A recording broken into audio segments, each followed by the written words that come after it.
नमस्कार दोस्तों, spring board के डिजिटल प्लेटफॉर्म पर आपका स्वागत है। आज हम स्टार्ट करेंगे राजस्थान ज्योग्राफी का पार्ट, जिसमें सबसे पहले राजस्थान ज्योग्राफी का जो सिलेबस है उसे एनालिसिस करेंगे। यानी इस सब्जेक्ट के अंदर राजस्थान की ओर से कौन कौन से टॉपिक हैं जो आपके सिलेबस में ऐड किए गए हैं।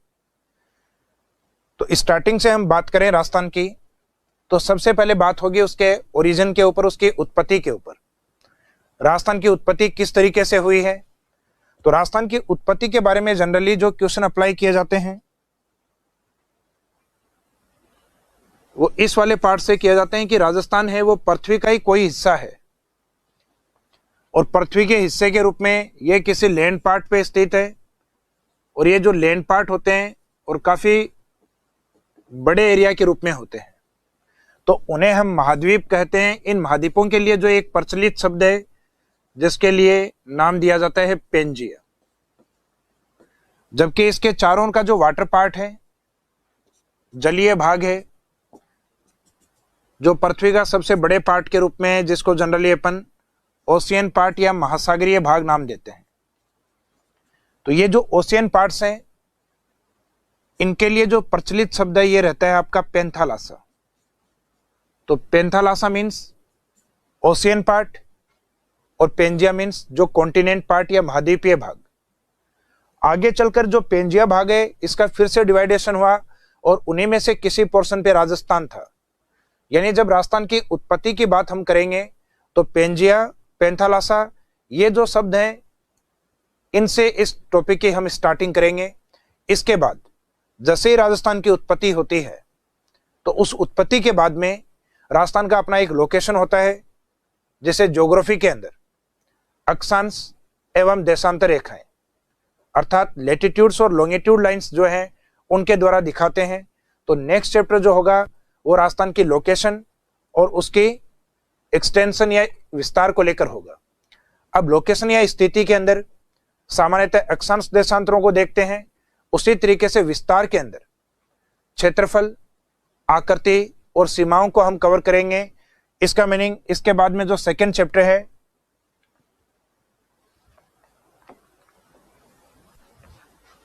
Location and extension of Rajasthan, अर्थात ये वाला जो पार्ट है इस चैप्टर का, इसमें कवर करना है स्थिति वाले पार्ट में अक्षांश एवं देशांतरों को।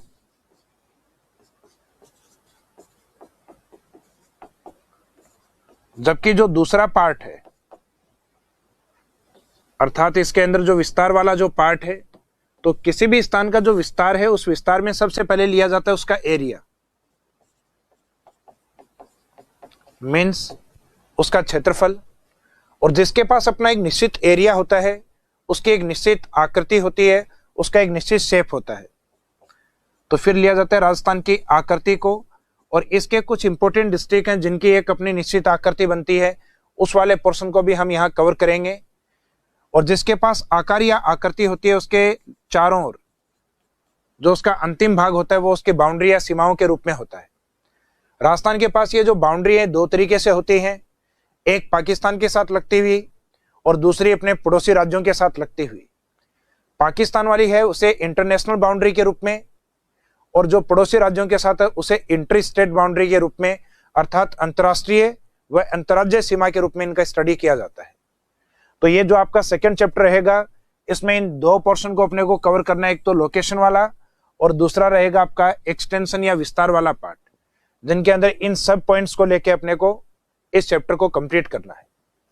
इसके बाद राजस्थान की जिसकी अपनी एक निश्चित लोकेशन है उसके अंदर उसके फिजिकल पार्ट्स पाए जाते हैं, और उसके जो फिजिकल डिवीजन या जो फिजिकल पार्ट है उसमें कुछ ऐतिहासिक शब्द हैं और कुछ ज्योग्राफिकल शब्द हैं जो कि आज वर्तमान की कई लोकेशन से जुड़े हुए हैं। उस चैप्टर को हम कवर करेंगे।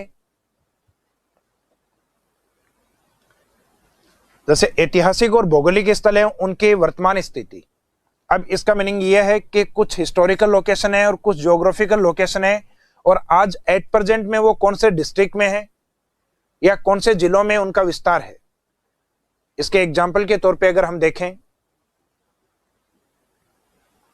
जैसे राजस्थान का जो उत्तरी भाग है जहां जनरली डेजर्ट का ऊंचा उठा हुआ भाग है, जिसे अपन जनरली नाम देते हैं थली लैंड, थली प्रदेश। इसका मीनिंग होता है अपलैंड पार्ट ऑफ डेजर्ट, यानी मरुस्थल का ऊंचा उठा हुआ भाग।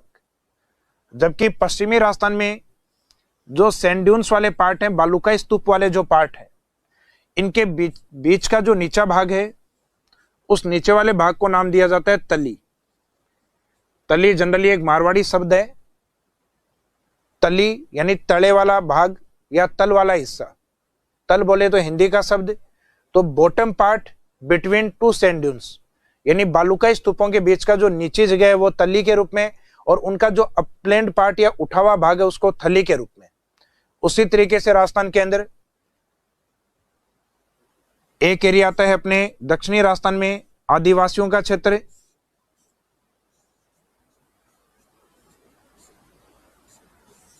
वागड़ क्षेत्र, और एक आता है अरावली के पश्चिम में जो एंशिएंट एलुवियल सोइल का पार्ट होता है, पुरानी जलोढ़ मिट्टी का क्षेत्र होता है, उसको नाम दिया जाता है बांगड़।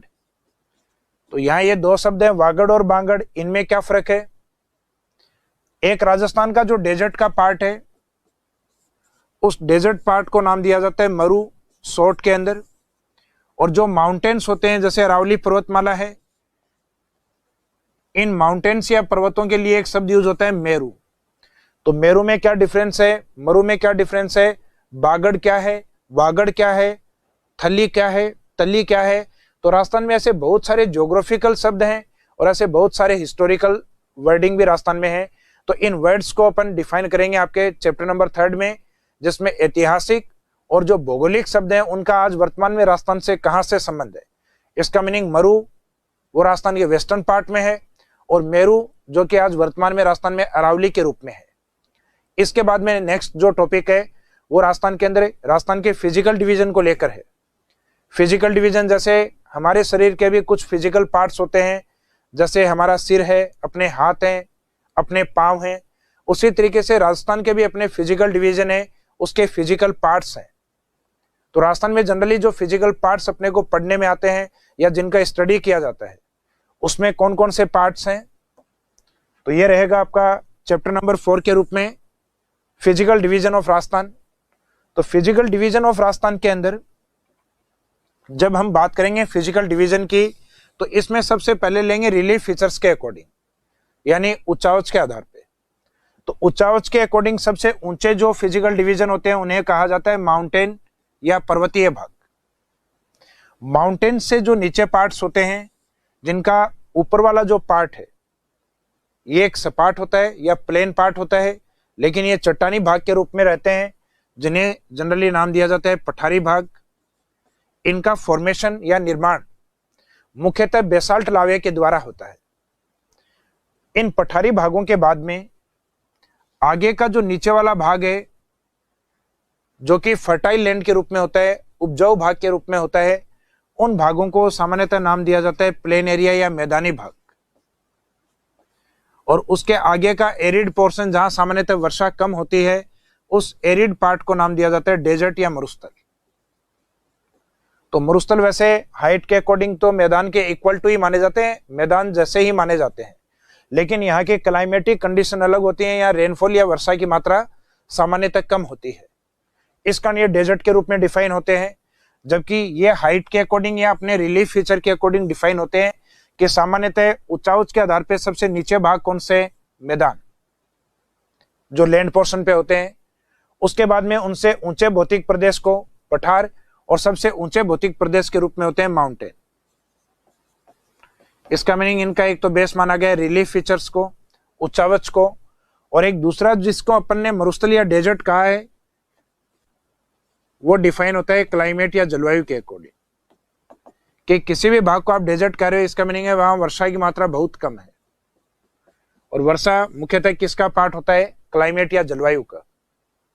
तो राजस्थान के जो 4 भौतिक प्रदेश हैं जिनका अपन अध्ययन करेंगे चैप्टर में, उन्हें मुख्यतः इन 2 पॉइंट्स के ऊपर डिवाइड करके पढ़ेंगे। एक तो आपके रिलीफ फीचर्स के ऊपर ऊंचाई के आधार पे, और एक पोर्शन रहेगा क्लाइमेट के बेस पे। तो राजस्थान के जो फिजिकल डिवीजन है जो 4 माने जाते हैं, यानी हाइट से देखें पर्वत, पठार, मैदान, ये रिलीफ फीचर के ऊपर डिपेंड है, जबकि एक रेनफॉल के अकॉर्डिंग या क्लाइमेट के अकॉर्डिंग देखें तो डेजर्ट वाला पार्ट। अब जो फिजिकल डिवीजन आपको दिए हुए हैं सिलेबस में, उनके बाद में एक टॉपिक आता है राजस्थान के उन फिजिकल डिवीजन से रिलेटेड उनका क्लाइमेट। तो मीनिंग है राजस्थान के फिजिकल डिवीजन है, इसका मीनिंग राजस्थान है, और राजस्थान की क्लाइमेट है, यानी इन्हीं फिजिकल डिवीजन की क्लाइमेट को अपने को नेक्स्ट टॉपिक में पढ़ना है।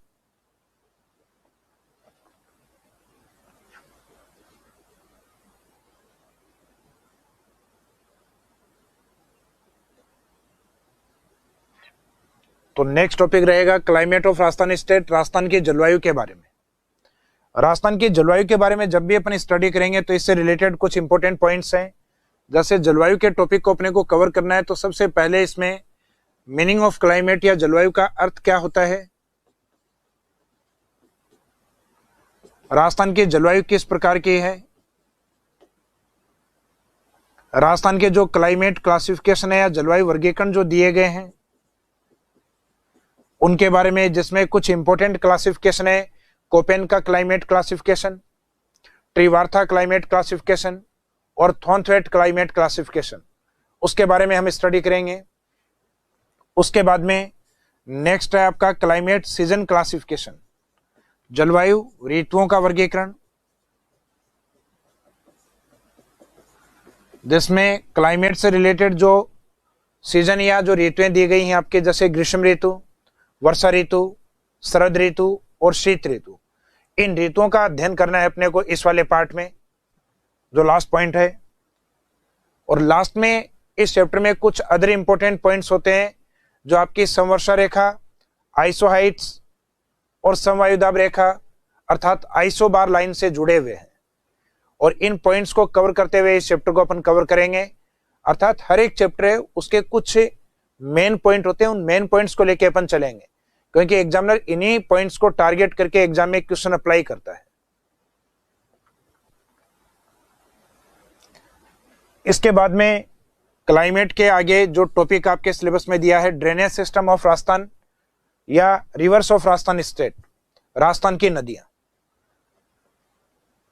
जनरली जो आपका रिवर्स वाला जो पार्ट होता है उसका डिवाइडेशन या तो ओरिजिन पॉइंट के अकॉर्डिंग या डिस्चार्ज पॉइंट के अकॉर्डिंग, यानी नदियों के या तो उद्गम के आधार पे या नदियों के संगम के आधार पे इनका डिवाइडेशन किया जाता है। जैसे कि जो नदियां हैं, एक तो भारत के उत्तर में पर्वतीय भाग से निकल के आती हैं जिन्हें नाम दिया जाता है हिमालयी नदियां। दूसरा है जो इंडिया का प्रायद्वीप पठार वाला हिस्सा है, उस वाले पार्ट से निकलने वाली नदियां जिनको नाम दिया जाता है प्रायद्वीप पठार की नदियां। इसका मीनिंग है इंडियन ज्योग्राफी के अंदर जो रिवर्स क्लासिफिकेशन होता है वो उनके ओरिजिन पॉइंट को लेकर होता है, लेकिन राजस्थान में नदियों को क्लासिफाइड हम या उनका वर्गीकरण जो है उनके संगम के आधार पे करते हैं। अर्थात नदियां अंतिम किस बिंदु तक जाती हैं, उनका लास्ट में जो कॉन्फ्लुएंस पॉइंट होता है या डिस्चार्ज पॉइंट जो होता है वो किस पार्ट में है, तो उसके अकॉर्डिंग राजस्थान की नदियों को मुख्यतः 3 भागों में डिवाइड किया गया है। जैसे राजस्थान के अंदर सामान्यतः ड्रेनेज सिस्टम की बात हम करें, राजस्थान में जो अरावली वाला पार्ट है, इस अरावली वाले पोर्शन के ईस्ट वाले पार्ट की ओर जाने वाली जो नदियां हैं ये मुख्यतः यमुना में मिलती हैं, और यमुना आगे गंगा तक जाती है, और गंगा इन सब को लेके बंगाल की खाड़ी की ओर, तो इनको बे ऑफ बंगाल रिवर या बंगाल की खाड़ी की नदियों के रूप में, जबकि दूसरा ड्रेनेज सिस्टम है अरावली के वेस्ट की ओर जिनको अरेबिक सी रिवर या अरब सागरीय नदियों के रूप में हम देखते हैं। तो दूसरा जो ड्रेनेज सिस्टम होगा वो आपका अरब सागरीय नदियों के रूप में, जबकि स्टार्टिंग वाला था वो बंगाल की खाड़ी की नदी के रूप में। और तीसरे प्रकार का जो ड्रेनेज सिस्टम है राजस्थान में, जिसमें इनलैंड रिवर्स पाई जाती हैं, इनलैंड ड्रेनेज सिस्टम होता है। अंतः प्रवाही नदियां अर्थात जिनमें वर्तमान में अधिक पानी नहीं है और पानी की मात्रा जितनी है वो भी सामान्यतः अंतः प्रवाह के रूप में है, यानी इनलैंड के रूप में है। तो राजस्थान में 3 प्रकार के अपवाह तंत्र हैं, या अपवाह तंत्र को 3 पार्ट्स में डिवाइड किया गया है। अब उनकी मेन जो रिवर है वो कौन कौन सी हैं, जब हम इस चैप्टर को पढ़ेंगे तो इसे 3 पार्ट्स में क्लासिफाइड करके अरब सागर की नदियों, अंतः प्रवाही नदियों और बंगाल की खाड़ी की नदियों के रूप में कवर करेंगे। इसके बाद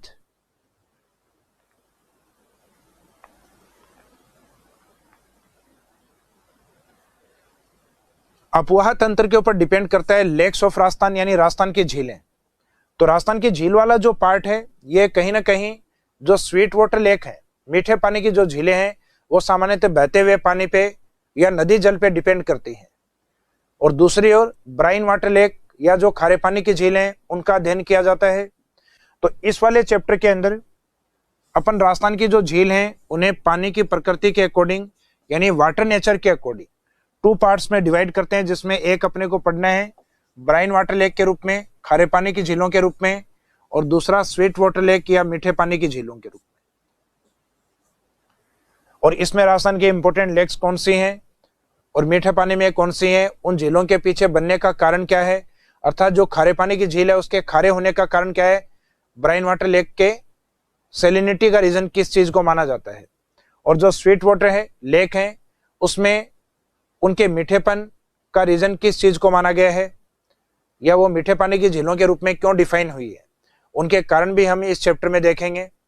इसके बाद जो ड्रेनेज सिस्टम है और राजस्थान की जो लेक है, इनके पानी को अपन कलेक्ट करके कई बार बड़े डैम बनाते हैं, और उन डैम के जो मेन ऑब्जेक्ट होते हैं वो इरिगेशन, ड्रिंकिंग वाटर सप्लाई या हाइड्रो इलेक्ट्रिसिटी प्रोडक्शन, अर्थात बहुउद्देश्य परियोजनाओं के रूप में। तो इसका जो नेक्स्ट चैप्टर रहेगा वो आपका मेनली इरिगेशन के नाम से सिलेबस में दिया गया है, इरिगेशन प्रोजेक्ट्स के रूप में, जिसमें इरिगेशन के कई मोड या माध्यम होते हैं। जैसे आप अपने खेत में सिंचाई या कृषि करते हैं तो उसके लिए सिंचाई की आवश्यकता हमें होती है। तो सिंचाई अपन कई माध्यम से कर सकते हैं, जैसे अपने जो ट्यूबवेल या नलकूप है उनके माध्यम से, या ट्यूबवेल से पहले अपने खेतों के अंदर ज्यादा प्रचलित थे वेल्स या कुएं। और जिन एरिया में मुख्यतः नदियां कम होती हैं, दूसरे स्टेट से पानी लाया जाता है, उसमें सामान्यतः कृषि कैनाल्स के द्वारा होती है, नहरों के द्वारा होती है। जैसे राजस्थान का मोस्टली नदन और वेस्टर्न वाला पार्ट है, उत्तर और पश्चिम वाला पार्ट है। उसके बाद में अगर हम बात करें तो तालाब या जो पॉन्ड है उनके माध्यम से सिंचाई। तो एक तो इस चैप्टर में हमें देखना है मोड ऑफ इरिगेशन, यानी सिंचाई के माध्यम क्या क्या हो सकते हैं। उसके बाद में जो इरिगेशन प्रोजेक्ट हैं उनको हम क्लासिफाइड करेंगे 3 पार्ट्स में, जिसमें एक स्मॉल इरिगेशन प्रोजेक्ट होंगे, मीडियम इरिगेशन प्रोजेक्ट होंगे और मेजर इरिगेशन प्रोजेक्ट होंगे। किसी भी प्रोजेक्ट को स्मॉल, मीडियम या मेजर या मैक्रो प्रोजेक्ट तब कहेंगे जिसके एरिया का अगर हमें पता हो। इसका मीनिंग इनको क्लासिफाइड, इनका जो इरिगेशन एरिया है उसको टारगेट करके किया गया है। तो जैसे ये चैप्टर स्टार्ट होगा तो इसमें दोनों तरीके से हम इसे कवर करेंगे, एक तो मोड ऑफ इरिगेशन के रूप में और जो इरिगेशन क्लासिफिकेशन है उसके रूप में। इसके बाद में नेक्स्ट चैप्टर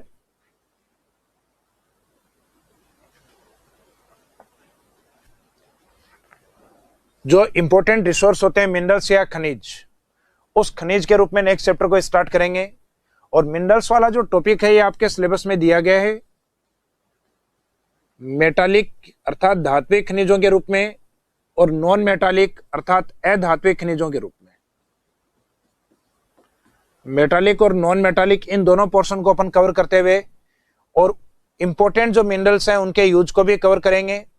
और राजस्थान के अंदर कुछ इंपॉर्टेंट मिनरल से रिलेटेड जो इंस्टीट्यूट स्थापित हैं, कुछ संस्थान स्थापित हैं, उनके बारे में स्टडी भी करेंगे। और राजस्थान के अंदर जो लेटेस्ट मिनरल्स पॉलिसी है उसके अंदर क्या क्या प्रोविजन रखे गए हैं, क्या प्रावधान रखे गए हैं, उसको भी इस चैप्टर में लेकर चलेंगे। इसके बाद में नेक्स्ट चैप्टर आता है एग्रीकल्चर। एग्रीकल्चर का जो चैप्टर है जहां से जनरल क्वेश्चन पूछे जाते हैं प्रीलिम्स के अंदर और मेंस के अंदर। तो एग्रीकल्चर के चैप्टर की जैसे ही हम बात करें तो इसके अंदर एक तो रहता है आपका कृषि के प्रकार, टाइप्स ऑफ एग्रीकल्चर,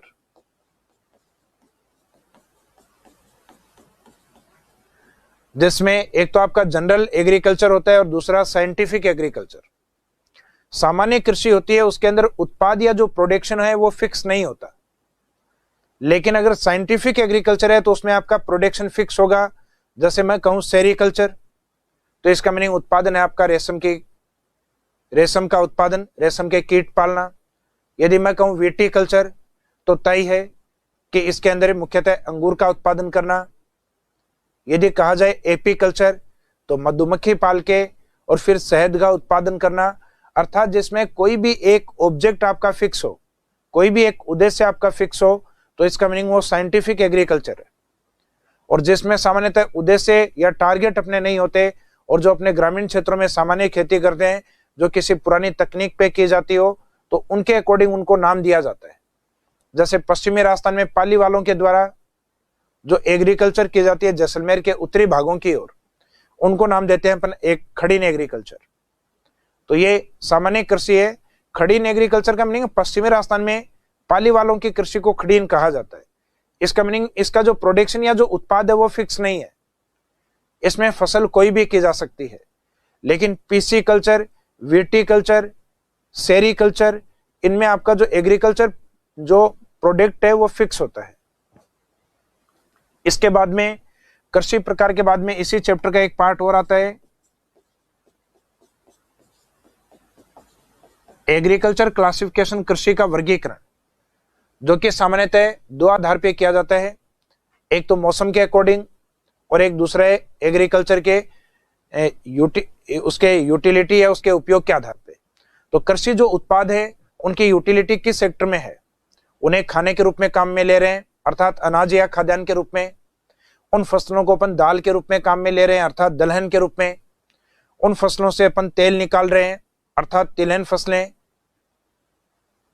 या फिर वो जो दूसरा जो प्रकार है इनका मौसम के आधार पे, उसकी ओर देखा जाए तो मौसम के अकॉर्डिंग एक तो बारिश के समय की फसलें होती हैं जिनको नाम दिया जाता है खरीफ एग्रीकल्चर या खरीफ क्रॉप्स के नाम से, जिनको काटने का समय होता है अपने अक्टूबर या नवंबर के आसपास। दीपावली का जब समय होता है तब उसके अकॉर्डिंग उसी का एक दूसरा नाम है स्यालू। और फिर दीपावली के आसपास जो फसलें बोई जाती है अक्टूबर नवंबर मंथ में, उन्हें काटने का समय मुख्यतः मार्च या अप्रैल के आसपास होता है, अर्थात उनको गर्मियों के आसपास काटा जाता है। तो ज्योग्राफिकल लैंग्वेज में उसका नाम है रबी क्रॉप्स, और कटाई के मौसम के आधार पे गर्मियां आ जाती हैं, इस आधार पे उसको उन्यालू भी कहा जाता है।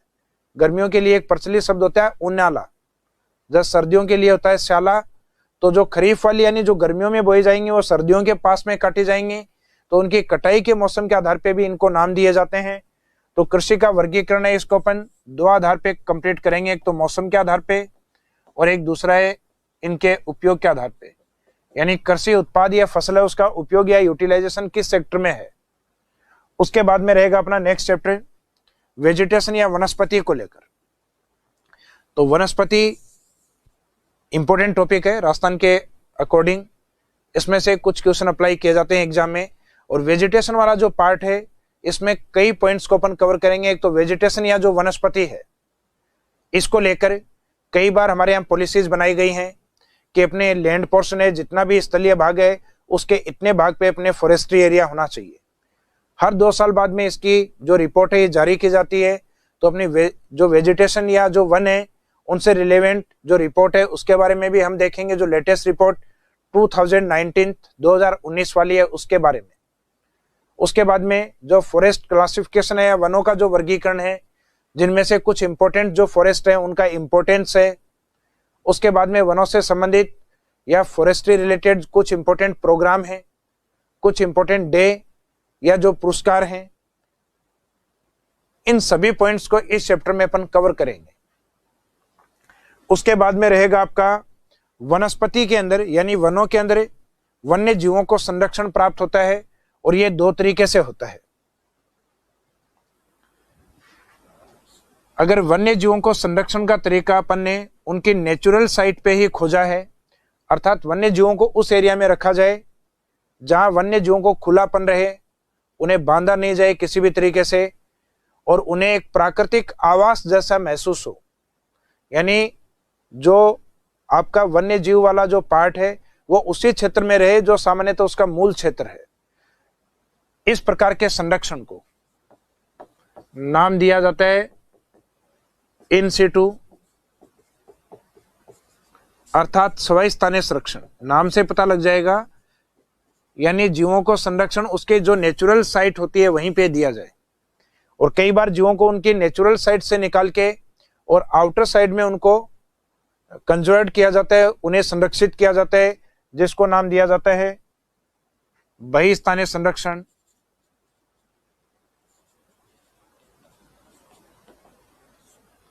अर्थात एक्स सिटू, जीवों को उनकी नेचुरल साइट से बाहर ले जाके संरक्षण देना। तो ये वाला जो चैप्टर होगा इससे स्वस्थानीय और बहिस्थानीय अर्थात इन सिटू और एक्स सिटू के जो एग्जाम्पल होंगे उसके आधार पर कंप्लीट किया जाएगा।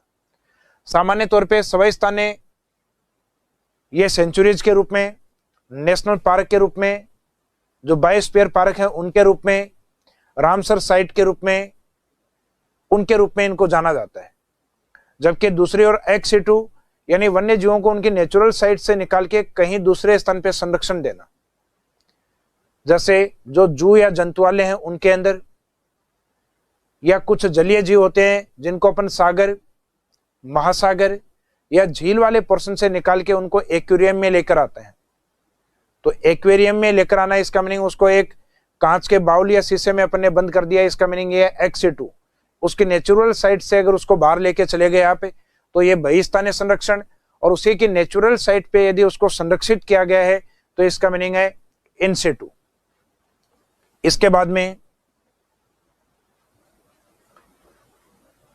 नेक्स्ट चैप्टर रहेगा अपना ऊर्जा वाला, एनर्जी वाला, जिसमें एक तो कॉन्वेंशनल जो एनर्जी है उसके बारे में, दूसरा है नॉन कॉन्वेंशनल अर्थात गैर परंपरागत जो ऊर्जा है उसके बारे में। अब ये जो दो शब्द हैं कॉन्वेंशनल और नॉन कॉन्वेंशनल, इनका मीनिंग क्या है? तो एक तो ऊर्जा की वो तकनीक जो पुरानी है और परंपरागत तरीके से, यानी ट्रेडिशनली जो एनर्जी अपन डेवलप कर रहे हैं पुराने तरीके से, जैसे जल विद्युत है, हाइड्रो एनर्जी है, और आपकी सामान्यतः जो थर्मल एनर्जी बोली जाती है जो एनर्जी प्रोडक्शन में मैक्सिमम मानी जाती है। तो ये दोनों ही पुरानी टेक्निक के ऊपर है। आजकल जो न्यूली एनर्जी आप सुन रहे हैं जैसे सोलर एनर्जी, ये पहले इतनी प्रचलन में नहीं थी जितनी पिछले 10, 15, 20 सालों से है। तो इसका मीनिंग है ये नॉन कॉन्वेंशनल अर्थात गैर परंपरागत ऊर्जाओं में है। पुराने समय से एनर्जी उत्पादन में इसको शामिल नहीं किया जाता था। तो इसमें एक तो रहेगा अपना सोलर एनर्जी वाला पार्ट, दूसरा विंड एनर्जी वाला part, biogas energy, biomass energy, ज्वारीय ऊर्जा यानी जो टाइड एनर्जी या टाइडनल एनर्जी के रूप में, जियोथर्मल एनर्जी, भूतापीय ऊर्जा। तो ऊर्जा के जो प्रकार हैं वो आपके दो तरीके से डिवाइड होते हैं, एक तो परंपरागत ऊर्जाओं के रूप में और एक गैर परंपरागत ऊर्जाओं के रूप में, यानी परंपराओं से हटकर जो लेटेस्ट टेक्निक के ऊपर डिपेंड है, जिनसे सामान्यतः पोल्यूशन कम होता है।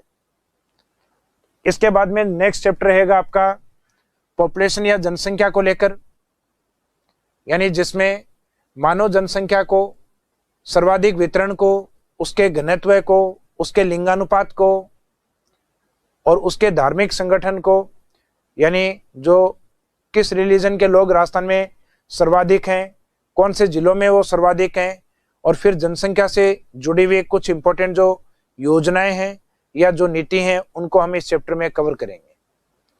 इसके बाद में नेक्स्ट चैप्टर रहता है लाइव स्टॉक या पशु संपदा। पशु संपदा में जो इंपॉर्टेंट है, एक तो पशुओं की गणना के जो डेटा हैं जो अभी तक आपके उपलब्ध हैं 2012 के, और अभी जो आने हैं वो हैं 2019 के डेटा के रूप में। तो इनको हम कवर करेंगे, एक तो लाइव स्टॉक के अंदर, और एक दूसरा है पशुओं की कुछ प्रमुख नस्लों के बारे में, यानी लाइव स्टॉक के अंदर उनके ब्रीड्स के बारे में पढ़ेंगे, जिनके बारे में एग्जाम में क्वेश्चन आता है। जैसे कई बार एग्जाम में पूछ लिया जाता है कि राजस्थान में जो सिप ब्रीड है उनके किसी 8 ब्रीड के नाम लिखिएगा। तो इसका मीनिंग इनकी नस्लों के कम से कम आपको जो इंपॉर्टेंट पशु हैं उनके 7-8 नाम कम से कम याद होने चाहिए। इसके बाद में जो नेक्स्ट चैप्टर रहेगा आपका इंडस्ट्री डेवलपमेंट, यानी औद्योगिक विकास। तो औद्योगिक विकास में इंडस्ट्रीज के लिए आजकल किस प्रकार के प्रयास किए जा रहे हैं? तो औद्योगिक विकास के लिए एक तो समय समय पे अपने इंडस्ट्रीज पॉलिसी बनाई जाती हैं, औद्योगिक नीतियां बनाई जाती हैं।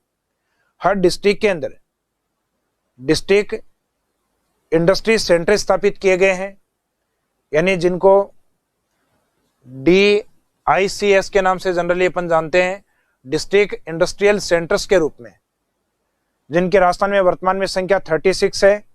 और कुछ डिस्ट्रिक्ट जहाँ इंडस्ट्री अधिक है वहां उनके सब सेंटर भी लगे हुए हैं 8। तो एक अपन DICS सेंटर्स की स्थापना करते हैं और एक इंडस्ट्रीज को स्टेब्लिश करने के लिए, उसके उत्पादित माल को आसानी से निर्यात करने के लिए और इंडस्ट्रीज को सस्ती भूमि या लैंड अवेलेबल करवाने के लिए कुछ ऐसे इंपॉर्टेंट एरियाज हैं जिनको अपन सेज सेक्टर में शामिल करते हैं। तो सेज एरिया का मीनिंग जनरली होता है कि ऐसी लैंड जहां सामान्यतः इंडस्ट्रीज को मिनिमम टैक्स देना हो, उनका जो हाइड्रो पावर का जो चार्ज है वो एक तरीके से डोमेस्टिक चार्ज है उसके इक्वल टू रहता है, और वहां पे जो उत्पादित माल है या जो निर्यात किया जाने वाला माल है उस पर मिनिमम टैक्स होता है। तो वो सारा इसमें अपन कवर करेंगे। और औद्योगिक विकास से संबंधित कुछ अन्य योजनाएं जो सरकार के द्वारा चलाई गई हैं, कुछ इंपॉर्टेंट इंस्टीट्यूट हैं जो राजस्थान में स्टेब्लिश किए गए हैं, जैसे RFC, रासिको, रिको, रूडा। तो इन संस्थानों के बारे में भी अपने को पढ़ना है। और फिर एक सड़क मार्ग और रेलवे मार्ग जो कि यूपी से लेके और महाराष्ट्र मुंबई के तटीय क्षेत्र तक विकसित किया जा रहा है, जिसे नाम दिया गया है DMIC कॉरिडोर, अर्थात दिल्ली मुंबई इंडस्ट्रियल कॉरिडोर। तो इस तरीके से आपके सिलेबस के जो चैप्टर हैं, ये जो 16 चैप्टर हैं, यहां तक इस सिलेबस को अपन कवर करेंगे, जिसमें आपका सबसे पहला जो टॉपिक है वो रहेगा ओरिजिन ऑफ राजस्थान, जो आप अपनी आज की क्लास में देखेंगे या आज हम इस टॉपिक की स्टडी करेंगे। तो आपका फर्स्ट टॉपिक रहेगा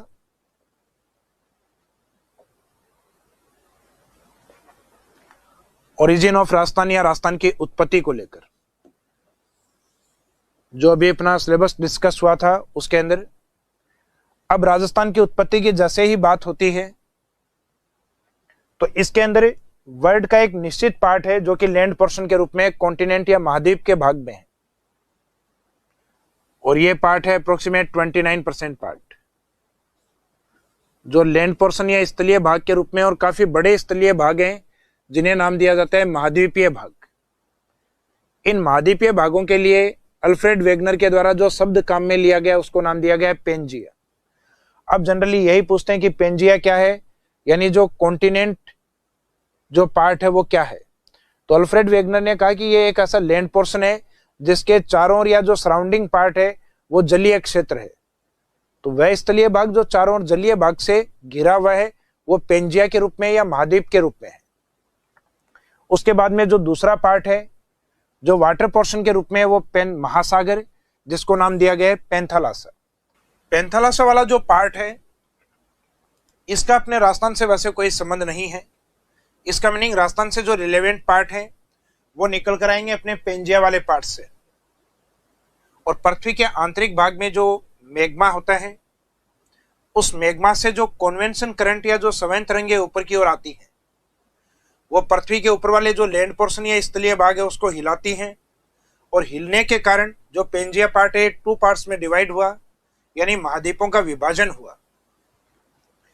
और इस विभाजन के कारण इसका एक ऊपर वाला जो लैंड पोर्शन है उसको नाम दिया गया अंगारा लैंड, स्थलीय भाग है जिसका नाम अंगारा, और लैंड पोर्शन होने के कारण इसको आगे लैंड लिखा गया। एक इसका सदर्न पार्ट है जिसको नाम दिया गया है गोंडवाना लैंड, यह भी स्थलीय भाग के रूप में, इस कारण इसमें भी लास्ट में जो शब्द काम में लिया गया है लैंड शब्द। और इन दोनों के बीच का जो पार्ट है जो कि एक जलीय भाग के रूप में है जिसको जियोसिंक लेन अर्थात भूसनती के रूप में रखा गया है, और इसको नाम दिया गया टेथिस सी। कहा जाता है कि जो टेथिस सागर वाला जो पार्ट है यह भारत के उत्तर में जो स्थित हिमालय है वहां तक विस्तृत था। इसका मीनिंग हिमालय के उत्तर वाला जो पार्ट है यह भारत के पास नहीं है। मीनिंग यह हुआ कि जो ऊपर वाला जो अंगारा लैंड वाला जो पार्ट है उस पे भारत स्थित नहीं है। इसका मीनिंग भारत की स्थिति जो आती है वो कहीं ना कहीं टेथिस सागर जो हिमालय से और बाद में राजस्थान के पश्चिम की ओर विस्तृत है। तो भारत की जो लैंड पार्ट जो माना जाता है, मुख्य जो भूमि मानी जाती है वो गोंडवाना लैंड पे मानी जाती है, जबकि दूसरा भाग टेथिस सागर के रूप में माने जाते हैं कुछ फिजिकल डिवीजन, जैसे हिमालय वाला पार्ट हुआ राजस्थान के जो पश्चिम की ओर ग्रेट डेजर्ट एरिया है उसको अपन तैतीस सागर के पार्ट के रूप में मानते हैं। तो कहीं ना कहीं ये वाले जो पार्ट थे अंगारा लैंड और गोंडवाना लैंड वाले पार्ट, जिसमें से कुछ हमारे यहाँ थे और कुछ हमारे यहाँ नहीं थे, जिसमें अंगारा लैंड को अपने यहाँ नहीं लेना अपने को, इसका मीनिंग अपना जो संबंध रहेगा वो गोंडवाना लैंड से, और कुछ बचा हुआ जो भाग है वो हमारा किस पार्ट से बना हुआ है, तैतीस सागर से।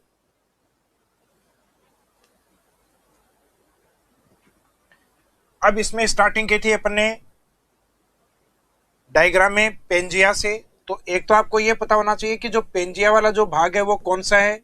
तो according to Alfred Wegener, super continent area known as Pangaea, इसका मीनिंग जो जितने महाद्वीप थे उन सभी महाद्वीपों को संयुक्त रूप से मिला के पेंजिया कहा जाता है। At present Pangaea divides into two parts, कि जो पेंजिया है वो आज वर्तमान में दो भागों में विखंडित है। Northern part is known as Angara land, उसका उत्तरी भाग अंगारा लैंड के रूप में, and southern part of Pangaea is known as Gondwana land. इस रूप में अपने को देखने को मिलता है, जो डायग्राम में भी अपन ने देखा है कि इसका नदन पार्ट अंगारा लैंड के रूप में, जहां से अपना कोई संबंध नहीं था। दूसरा पार्ट सदर्न पार्ट के रूप में गोंडवाना लैंड वाला पार्ट, जिसमें भारत स्थित है, और जहां भारत स्थित है वहीं राजस्थान स्थित है। अर्थात राजस्थान के अकॉर्डिंग अगर पूछा जाए कि वो पेंजिया के किस पार्ट पे है, तो आंसर क्या रहेगा अपना, पेंजिया के सदर्न पार्ट अर्थात गोंडवाना लैंड का पार्ट। इसके बाद में नेक्स्ट दूसरा शब्द था अपने सामने पेंथालासा। तो पेंथालासा पार्ट, जैसा कि मैंने आपको बताया था कि पेंजिया के चारों ओर जो सराउंडेड पार्ट था जो कि वाटर पोर्शन के रूप में है, उसी वाटर पोर्शन को अपन पेंथालासा के रूप में देखते हैं। तो according to Wegener it was a super ocean part as Panthalassa, known as Panthalassa, अर्थात यानी जो चारों ओर का जो महासागरीय भाग था उसे हम पेंथालासा के रूप में जानते हैं, और उसका जो मेन ओशियन है वो पैसिफिक ओशियन को माना जाता है, अर्थात प्रशांत महासागर को माना जाता है। तो पेंजिया के चारों ओर के जो भाग है महासागरीय भाग, उनको संयुक्त रूप से नाम दिया गया था पेंथालासा।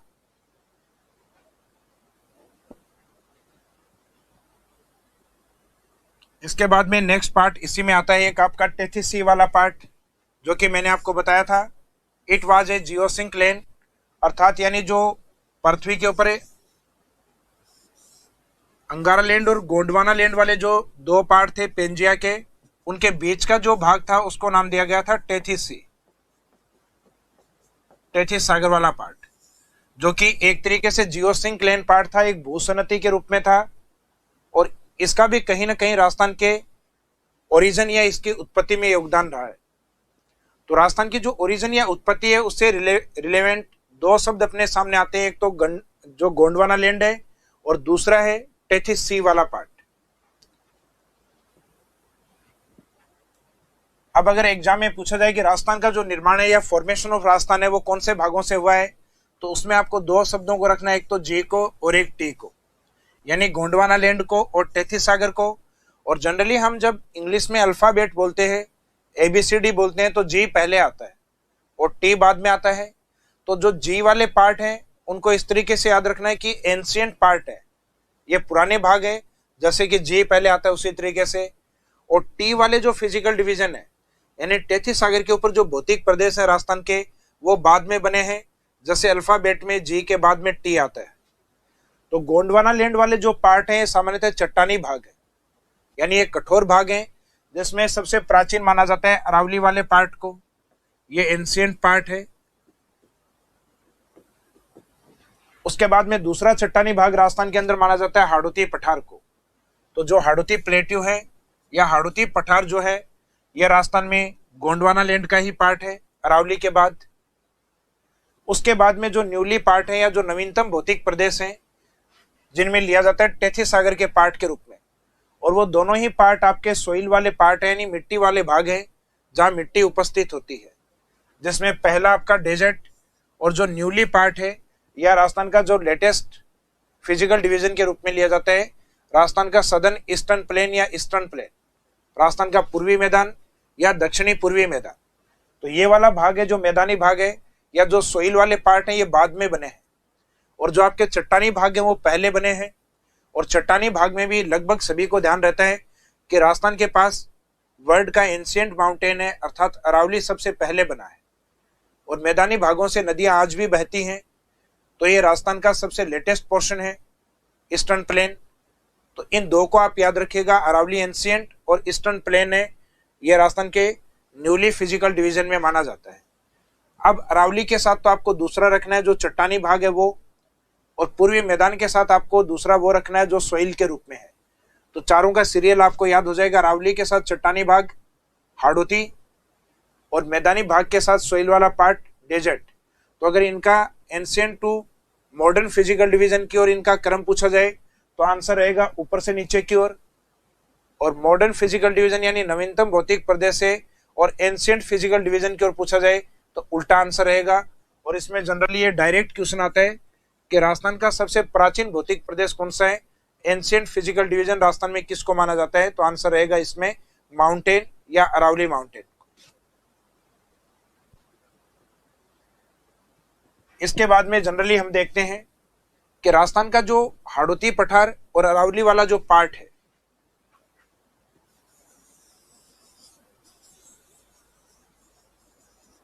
इस वाले पार्ट को इंडिया के पेनिनसुलर प्लेट्यू का पार्ट माना जाता है, अर्थात प्रायद्वीपीय पठार का हिस्सा।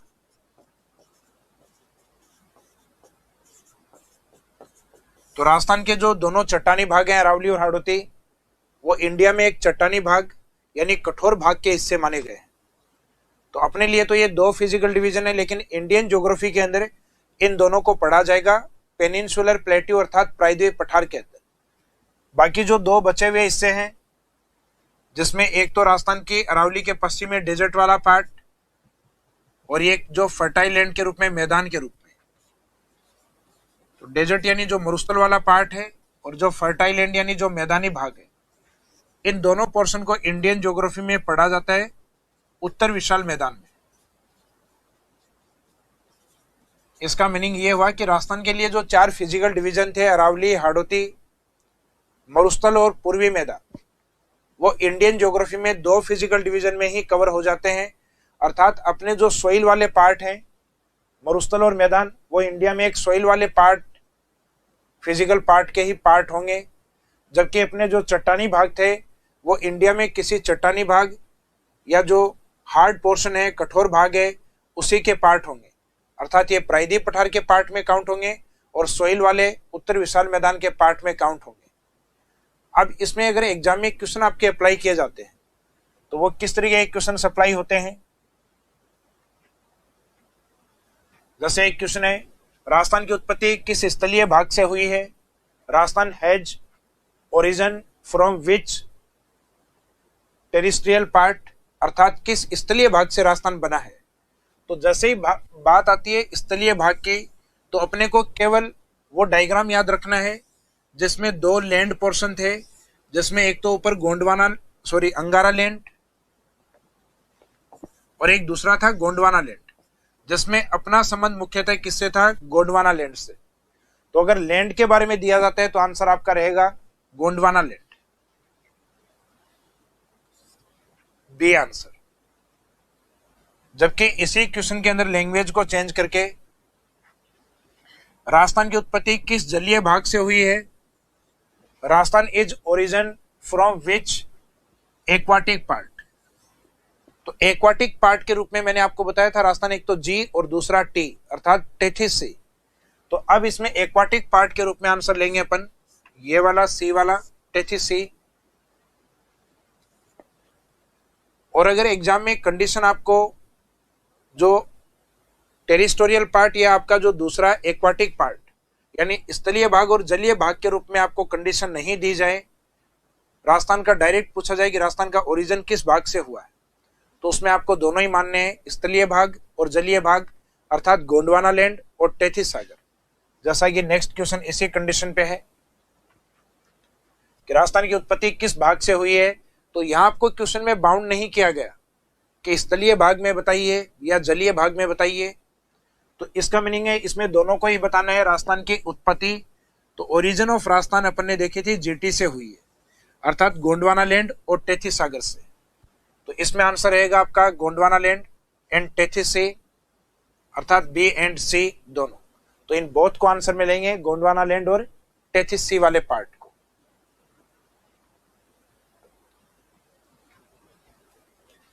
इसके बाद में एक क्वेश्चन है राजस्थान के फिजिकल डिवीजन वाले से, अरावली और जो हाड़ौती पार्ट है वो इंडियन ज्योग्राफी वाले जो फिजिकल डिवीजन है उसमें किसका पार्ट माने जाते हैं? Aravalli and Hadoti region are part of which physical division या रीजन ऑफ इंडिया?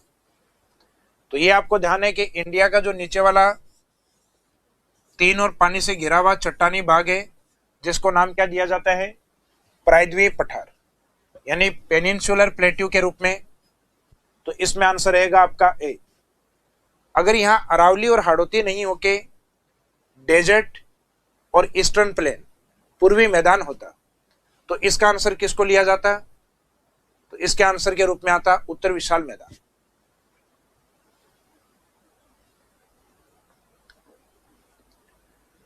तो इसी के साथ आज के इस क्लास में अपन ने जिस पोर्शन को कवर किया है, एक तो राजस्थान का जो आरएस का सिलेबस है उस वाले पार्ट को, और उसी सिलेबस में अपन ने जो आपका फर्स्ट टॉपिक है ओरिजिन ऑफ राजस्थान वाला वो कंप्लीट किया है।